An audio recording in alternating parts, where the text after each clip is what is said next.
There's one thing you probably learn about me, if anyone knows me, is that I press the wrong buttons. I'm a shy boy with a name like Dante St. James. Consequently, I learned to go to the gym at a young age. Failed psychologist, a failed church minister. Actually, my old boss in that respect is now under investigation for other things. And I wouldn't say I'm a failed radio announcer. I was actually really big in Darwin for about 5 years. Possibly not something to put on your resume. But I was the 4th most popular radio personality in Hobart out of 4 personalities. In charge of digital new media at the 2nd biggest radio network in the country. No one's ever heard of us because we don't have big brands. We're not Kyle and Jackie O or Hamish and Andy. We're like Jono and Dano, or no, that's even too popular. You know, Wazza and Lozza in Nowra and places like that. So a big network of lots of little radio stations in lots of places around Australia. Places like Wollongong, Geelong, Darwin, which I mentioned, Darwin, Hobart, the whole of Tasmania. We're big in Tasmania, apparently. Apparently that's not hard either. I take way too many selfies, case in point. Apparently you're meant to look at the camera lens when you're taking a selfie, not at the screen. I still haven't worked that out. Recently single, but apparently single is not exactly uncommon amongst technology people. I will preface my presentation with the fact that we did absolutely everything wrong when we implemented Joomla. Joomla is the one thing we did, it was probably the right thing that we could have done. It was cheap, it was easy, it was really, really a solid platform to build on. But after that, whoa, did we make some mistakes? Massive mistakes. We got there in the end, hence the, yeah, we did get there in the end, kind of in there in the end. I was talking to Pete about some things, and I got asked a couple of questions by a couple of the people who were in the Sydney JoomlaDay group presentation I did a few months ago, saying, so, did you kind of work out those problems you're working on? Well, we worked out some of them. Some of them, I think we need to hire more people. Bit of a history where we came from. Back in August 2008, I was a radio announcer in Hobart. We've talked about that. I was highly popular amongst certain people. We had one website that I built for the radio station 7HOFM down in Hobart, and I was the one staff member. Then the company went and did the incredibly generous thing of buying 9 other radio stations in Tasmania, all who needed new websites. And there was this like whiz kid down in Hobart who knew how to build in this Joomla thing, and that ended up being taking over my job. So within a year of that, I pretty much wasn't doing radio announcing anymore. It was all about managing these new websites. And then the mainland learned that we were doing this thing, and before we knew it, there was another 15 websites. Fast forward to February 2009, 17 websites all up, still just one guy to do it all. A lot of traffic going through at that time, probably around about maybe 50,000 uniques a month. You know, pretty modest in the bigger term of things. We're no Facebook, but for a little radio network that was a lot going on. May 2010, I call this day one because that's the day that the company actually decided, wow, this internet thing, not really a fad. It's kind of stick around. Facebook was starting to get really big about that time as well. MySpace had come and gone. We then had 35 websites with our 35 radio stations, all running on Joomla 1.5. That was a big challenge because 1.5, as many of you know who've used it before, I've never come across something which could be so easily hacked. But that was nothing to do with Joomla. That was a lot to do with really dodgy extensions that we were buying and sometimes not buying. We had 5 staff across 4 states. Yeah, 4 states. Those staff were not technical and not developers by any stretch. One's a mummy blogger. Another one was someone who we had to hire because she was somebody's niece. These were people who basically, no, that's actually a lie. She's actually very good at what she does and has grown way beyond that. These were people who are not technical in nature. These were people who are good with people. And that was the main thing we needed to get across. We were a startup part of a business within a rather large media business. We needed to convince a whole bunch of radio sales reps over here to sell the products that we were producing, a whole bunch of radio announcers over here, and some of them have been radio announcers for 35 years, and I've never had to do this internet thing before. You're just going to have to hire someone to do it for me. We had to convince them to work with our products, and they didn't want to do it. So we didn't need so many technical people at the time. We needed people who could just sit down and grease the wheels and convince people that this is something you're going to have to do. You're not going to get paid any more for it. You're not going to get any extra time off for it, and we're probably not going to buy you any more tools to work with it. But it's really important that you do this. That was a hard sell. January 2012, we bought a few more radio stations. We tend to do that every year. 67 Joomla 1.5 websites and a bunch of WordPress sites we'd started to build. Growing to 6 staff across 5. No, seriously, WordPress is a very, very solid platform, but we're here for Joomla today. That was a big lot of growth. But you're talking about 2012, and something else called Joomla 2.5 was well and truly happening by then. And I was then tasked with the possibility of having to migrate all these sites. Until we get to now, where it's like 291, well that's actually wrong, there's actually 312 now, Joomla 3.x sites. 2 Joomla 2.5 sites will migrate in the next couple of weeks. We've now got no 1.5 sites. We migrated our last one about 2 months ago. 28 WordPress sites, 15 staff now across 5 states, and I've finally got a developer. A dedicated Joomla developer. He can do these things like build modules and build components, and I don't know what he does. I'm not the technical guy. He is just brilliant. I just say build this, and he just goes and builds it, and builds it really well.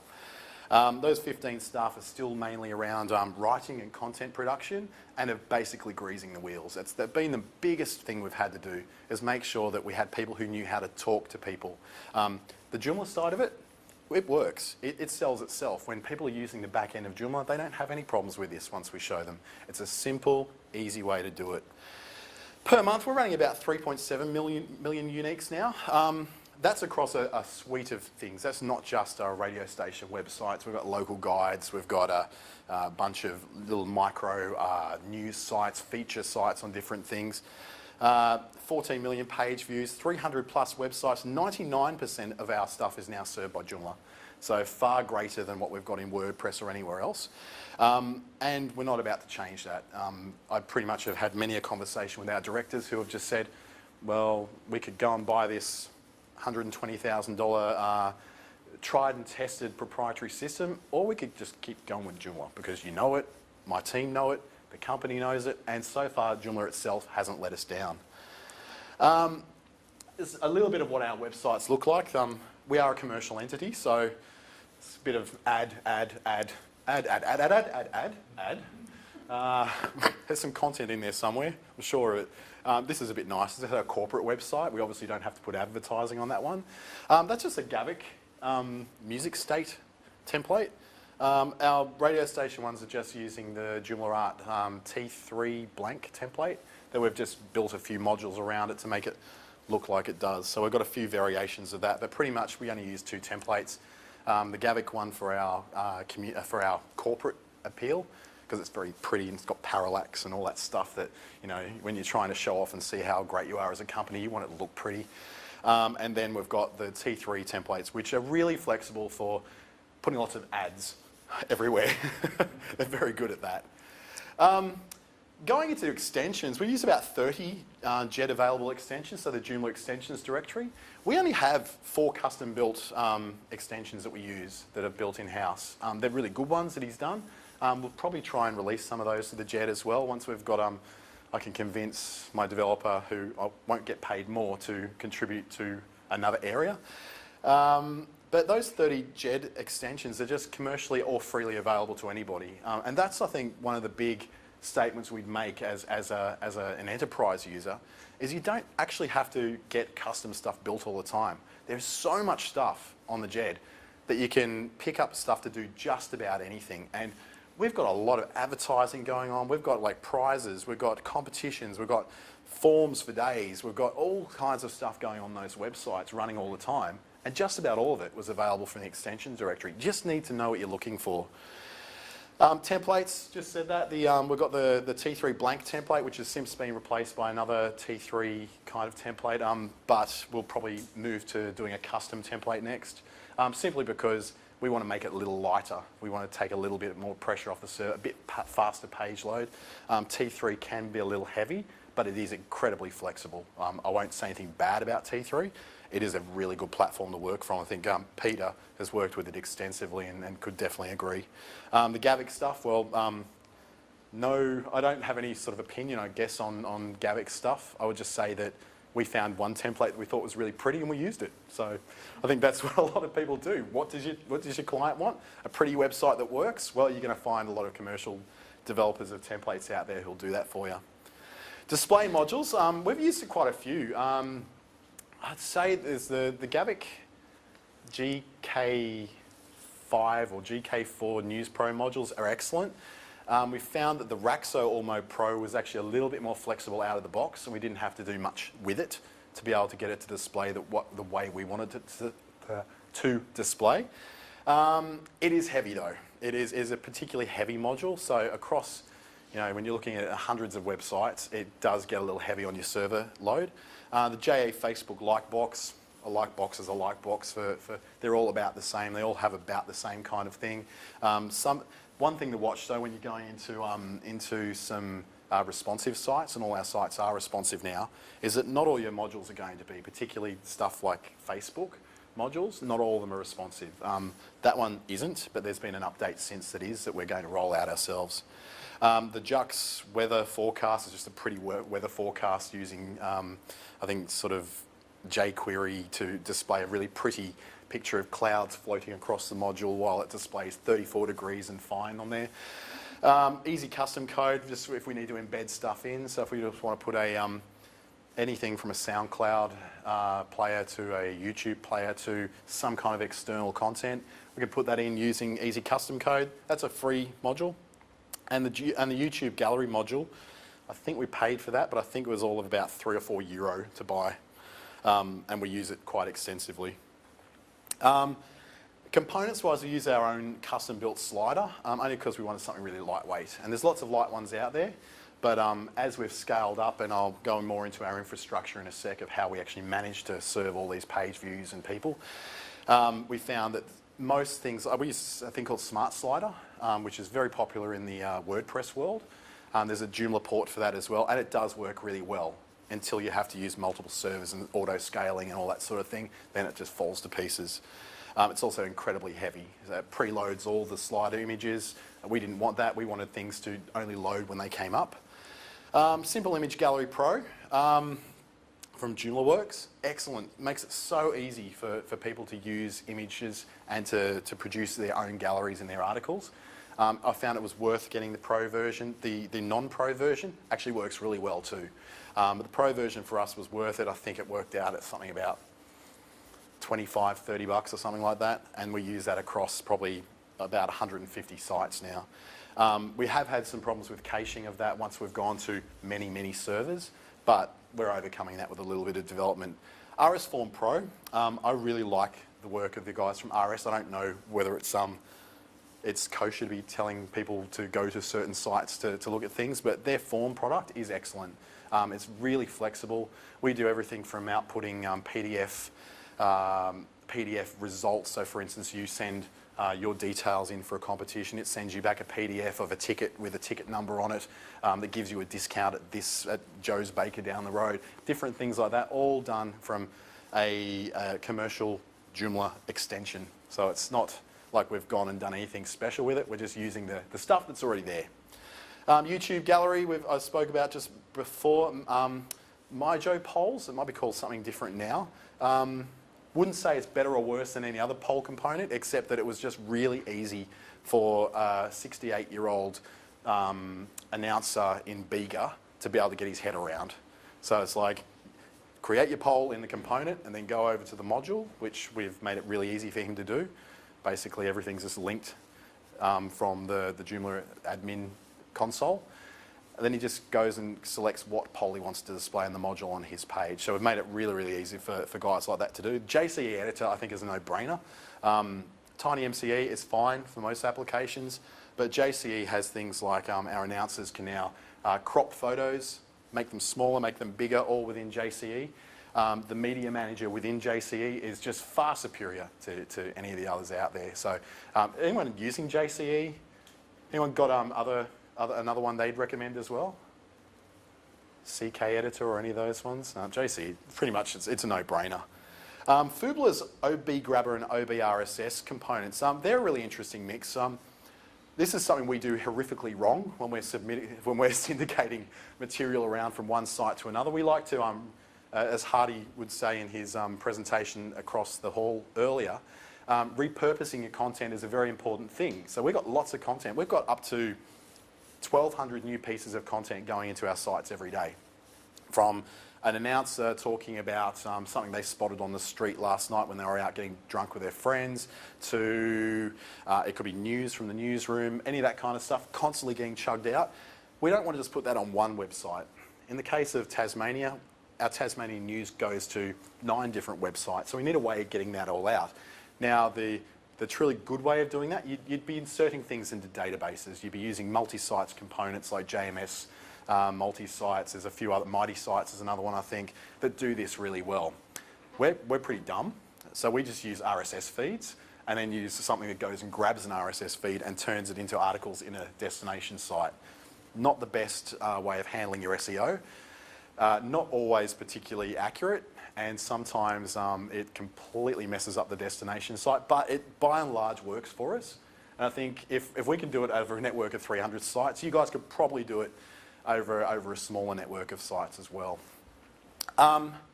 Source Coast's JFB Connect is an excellent way of getting all those little like, share and recommend and Pinterest buttons and LinkedIn buttons and all that. Costs a little bit, maybe about $50 a year or something. But for us, that's been really vital for getting our content shared out amongst a much broader audience. Plugins, No Numbers Advanced Module Manager, can't recommend it enough, especially the bit where it allows you to show certain modules on a mobile view and not on a desktop view, or the other way around. Excellent for that, because sometimes you don't want your whole website showing on your mobile view, you just want some of it, so that allows you to do that. The cache cleaner, really important for us, because when you're going out amongst multiple servers, multiple sites, our announcers like to be able to see the changes they've made on their website straight away. This allows you to automatically, on save, on an article, automatically clear the cache so that when they go to the front page of the website, they'll see what they've added straight away. So they don't have to wait 5, 10, 15 minutes for the regular caching to go through. Google Map, Google Analytics, all that sort of stuff, they're pretty stock standard. External systems, I can't recommend Watchful enough. As there is a free version of it, but by God, this thing makes life so much easier for deploying updates to components, from rolling out a new component to multiple sites. Every one of our sites is plugged into Watchful, and it's just about, if I want to put in a new component, new module to every site on my network, I simply just load it up to Watchful, then select from the list of sites which sites I want it to go to, bang, in it goes. This can even happen when you're going as far as you can run, I believe you can run Joomla updates through it as well. So it allows you to do a lot of that kind of stuff. I haven't quite done that yet. Campaign Monitor I've used for newsletters instead of ACY mailing. No real reason. ACY mailing is an excellent system. We've just needed one place to run all of our campaigns from, and we've got probably 37 newsletters going out on a daily basis, and to run it from 37 sites isn't as efficient for us as what it is running it from one place. But ACY mailing still runs several of our newsletters, and flawlessly. So I would say definitely keep using ACY for that one. YouTube and SoundCloud obviously use, because we could use, I know there's a bunch of YouTube clones within Joomla you could use, but honestly YouTube does it better, and it's got the reach. Why wouldn't you use it? Same with SoundCloud. You could process all your stuff and do FFmpeg uploads and encoding and all that. Just let YouTube and SoundCloud do it. They just do a better job of it. Project management, for those who are into the management side of things, we use agile development methods using Trello to manage our tasks. So Trello is a free tool where you can just literally have a to-do, doing and done columns. Take one thing from this lane, put it into that one when it's being done, and then over there when it's completed. That just allows all the big bosses of the network to take one look and go, how's this project doing? Oh yeah, just go to Trello. Oh yeah, I can see that's being done, or that's in progress of being done. Excellent little system, and a freebie too. We use Atlassian's Bitbucket and a development environment, specifically a development server for all of our development and testing. If you're in the development-oriented sessions earlier over the other side of the hall, they're talking about using Git. It's the same as that. It's using Git, but we're using a commercial system to do that because we don't necessarily want to share our code with all the world, just some code with the rest of the world. Linux Apache servers in Brisbane. I'm actually pulling that server out tonight in Brisbane. I've got to run off, get a flight after this. We're actually running 70% of our sites, representing 20% of our traffic through that. Tonight that migrates over completely to the Rackspace cloud service. Very, very similar to AWS or the Amazon Web Services. I would call Rackspace Amazon Web Services for dummies, like us, because it's easy. It's just so easy to run it all, and it's not that much more expensive, especially when you're looking at auto-scaling your hosting. We need to add a lot of extra servers when we have lots of increased traffic. So if we have 200, 300, 400% extra traffic, we need to add more servers, and we need to do that quickly. We can do it very easily through there without having much technical nous. Using things like lsyncd to sync files across those 2 to 5 servers, time-based scaling rather than resources-based, we can predict most of our traffic is going to go up at 7:30 a.m, 9:30 a.m, creep back down at 1 p.m, creep back up at 6 p.m. So we know when to add more servers and take them off. About $410 to $620 a month, and that's running a heck of a lot of sites and traffic. So it becomes a very, for an enterprise, it becomes a really cheap way of doing it, as opposed to $2,500 to have our own rack in a data center. What I did wrong, tried doing it all on my own. Initially, didn't get any help, didn't even meet anybody from the Joomla user groups until I moved to Sydney earlier this year and started meeting up with guys like Peter and realising there's a whole world of resources out there. There's so many people who are willing to help, and a whole forum. Who'd thunk it? There's a forum where you can actually ask questions. Choosing extensions based on what's free rather than what works. Oh, wow. Don't skimp. If you're doing this for a client, I know we're all trying to save a buck, and back then I was working on a zero budget as well, even though they were an enterprise. Choose what works, what's recommended, what's reviewed well, what's going to work the best, not just what's free. Not having a single baseline for all your code. I'm talking about Git and repositories for your code. Didn't do that. We're just starting to do that now, which you would think we would do that at a point where it would have been easier to do it. Try putting 300 websites into repositories now. It's a big job. Backups. Oops. When there's tools like Akiba that are largely free, this is where I probably should have asked for help at some point. We had some epic meltdowns and some epic hackings and some epic losses of websites that had to be rebuilt overnight, and yeah, that speaks for itself. Back up. I didn't hire a developer until July this year. Yep, you read that right. We managed to build a couple of hundred sites without a developer. I don't know how we did it, but we did it. A lot of hard work and big dark circles under my eyes for sure. That's me. You can find me at that email address, that Skype address. I love chatting to people, especially if anyone wants to know how the hell did you do this, or how can I do something similar? Is there things that I could go on for another 3 hours about all the epic things we did wrong, and we did some doozies wrong. Some extensions that we chose that opened up vulnerabilities that we would have been able to find out if we had actually asked someone first. And you can find me on several apps like Tinder, Grindr, Scruff. I don't think I'm on Plenty of Fish anymore. I found there wasn't that many fish on there.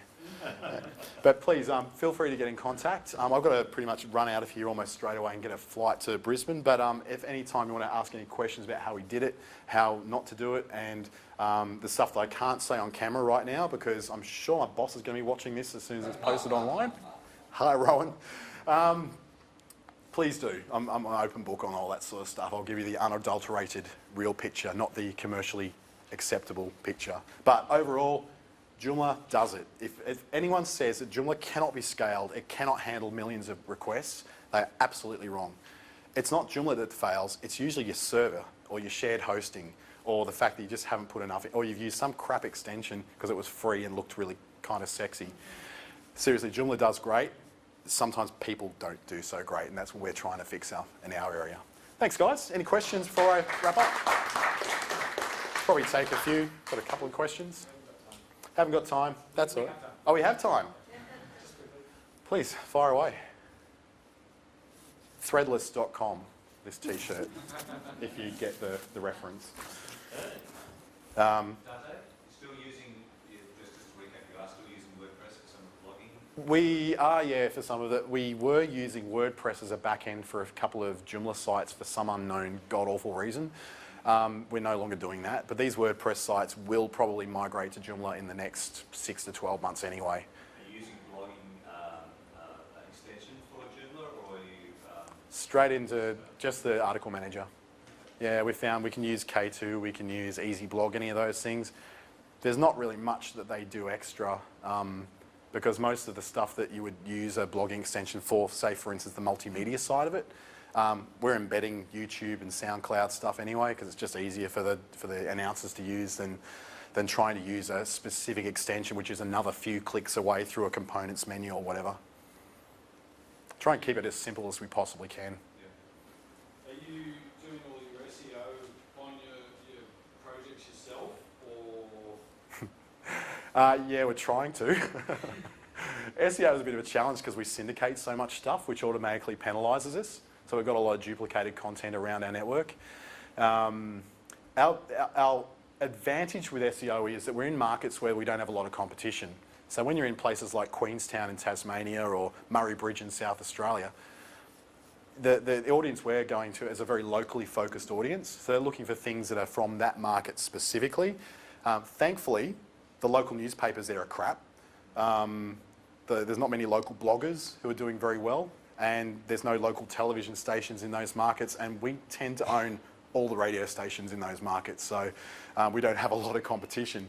Bit different in Queensland. We've got quite a few competitors up there, like big competitors that you would think would do really well, but they don't. We kill most of our competitors online, even though they generally kill us in radio ratings, but that's another story. I'm not responsible for that area. If you try Google News for yourself, because you qualify for Google News, you get in that news box, which some of those areas might be really useful for as well. That's probably actually a good point. You have to have 4 numbers in your URL. That's one of those things you have to have. It's like it's documented in the bottom left-hand corner of about 800th page of Google News. You have 4 numbers in your URL. Try that and apply to Google to be classified as news. You'll see. So Fairfax gets like, I can't say because I used to work with them. The vast majority of their traffic comes from that news box. So there's a battle going on between the news agencies to rank #1 in that. So Right. Michael Jackson dies, who ranks #1 in news box becomes the biggest source of traffic. Okay, that could be very helpful actually, because we obviously produce hundreds of pieces of news articles every day, so we probably... It lasts for 7 days. It used to be 14, now it's 7. So you got Okay. the article goes in and comes out 8 hours later. So like a little short shot of traffic you can get. In those areas in particular, regional areas, Yep. they want news for those people. They can't get it. If you get in that index, you kill it. Yeah, I'm happy to take any suggestions that will help us get better SEO, seriously, apart from spending $200,000 a year to hire someone to make our SEO better. Otherwise, then I won't get a pay rise this year. In fact, I haven't gotten a pay rise this year. Up back. Are you still hiring as many marketing people as you were in the beginning, or is that kind of slacked off? I think the marketing side of it and the people who are selling the product into the rest of our network, there'll always be a place for that.